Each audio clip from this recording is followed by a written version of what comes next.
Hey, rest in peace Ozzy Osbourne. What's up? It's the Culture Detective here investigating your favorite albums, and today I'm going to be doing a very fast review of the new Tyler the Creator album, Don't Tap the Glass.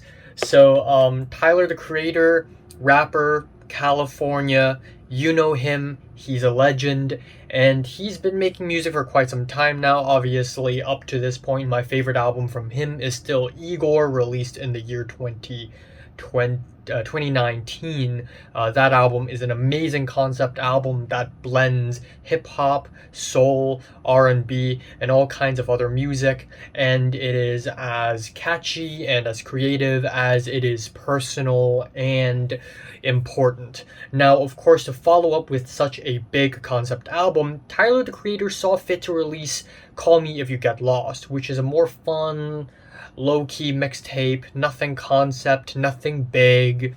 And then a few years had passed, and then last year he released Chromacopia, which was a pretty big deal. Lots of lead-up singles, lots of hype, and again, pretty big concept album, really personal, easily Tyler the Creator's most personal project yet.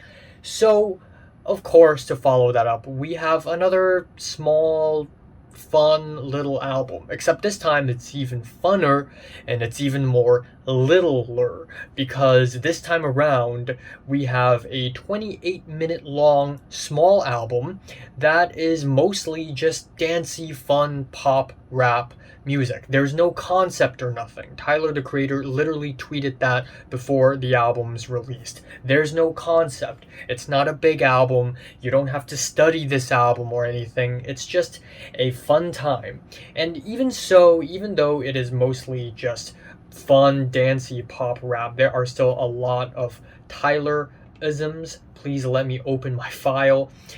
We have a playful mix of synths and keys. There's part rapping, part R&B, part pop, and occasionally we have some pretty lo-fi production as well in order to give you a little bit of that Tyler aesthetic.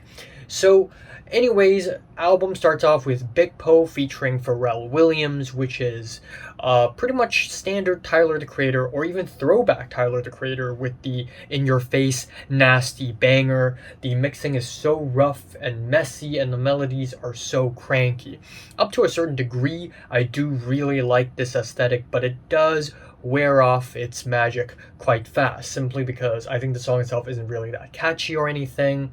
Then Sugar on My Tongue, I kind of like this track. It's got the pumping dance beats, the angular keyboards, and amateurish vocals. Tyler the Creator really loves pitching his vocals to the point where it kind of becomes like this childish singing voice. That said though, even though the production is really fun, I do think the song itself isn't really that catchy or memorable. The first track that I actually really enjoyed is the track Sucka Free. I love the soul-tinged melodies, I love the relaxing keyboards that are relaxing, yet it is done over some deconstructed beats, which is more, I guess, opposing the relaxation of the keyboards. With alternating hi-hats and 808s, the whole beat has a rubbery feel to it, and Tyler begins rapping in the second half with this hushed, breathy delivery, which gives this track so much personality.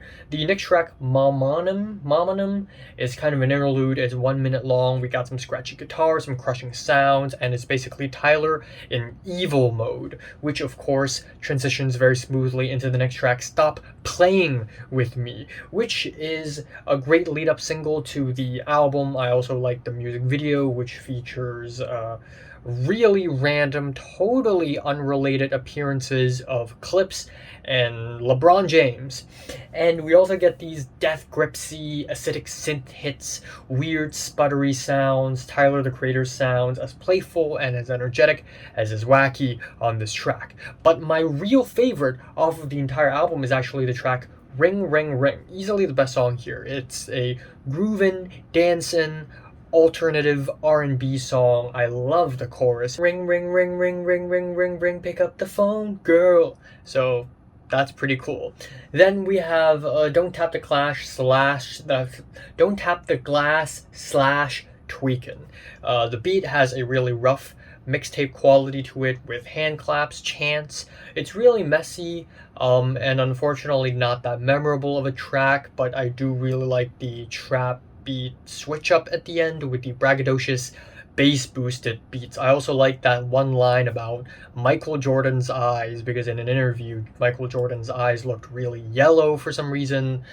Don't you worry, baby. We have some trap beats over a beautiful, lush piano sequence, bassy 808 beats. It sounds genuinely sweet. It sounds genuinely endearing. This is pretty much Tyler, the Creator's MO at this point. I'll Take Care of You. The first half is this really smooth, calming, almost nostalgic soul tune, and then in the second half we are suddenly hit with these rough break beats, and there's so many layers in the mix that it takes several listens to really parse through it all, but at the end of the day I kind of enjoyed it.